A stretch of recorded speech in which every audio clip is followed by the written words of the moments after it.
ময়ূক রঞ্জন এ শালা বাংলাদেশি মাল, ৭১-এর পরে এসছে। শুভেন্দু অধিকারী ময়ূক রঞ্জনকে তাড়া করে মারো, তাড়া করো, গ্রামকে গ্রাম ওদের তাড়া করো, আর বাংলা রিপোর্টারদের যেখানে পারবে তাড়া করো, তাড়া করো, ইট মারো। একদম বাড়ির সামনে থেকে বাজার করতে যাবে, এই কয়েকদিনের মধ্যে ওদের সব ঠিকানা আপনারা পাঠান। যারা দেখছেন ময়ূকের বাড়ি, আর বাংলা রিপোর্টার বদমাইশদের বাড়ির ঠিকানা পাঠান। বাজার করতে যাবে পেটান, গায়ে গোবর গোবর ছুড়ে দিন, মাথায় চাঁটি মারুন। এইভাবে সামাজিকভাবে সমাজকে বাঁচাতে হলে বাঙালি জাতিকে একত্রিত হয়ে ওদেরকে কিন্তু তাড়া করতে হবে।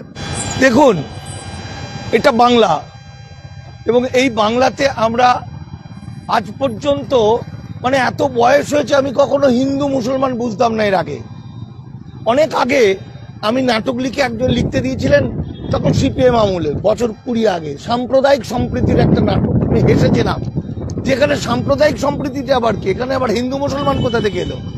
তো আজকে আমাদের বাঙালি সমাজটাকে আড়াআড়ি ভাবে দুটো চিনে দিতে চেয়েছে, পুরো ভাগ করে দেওয়ার চেষ্টা করেছে।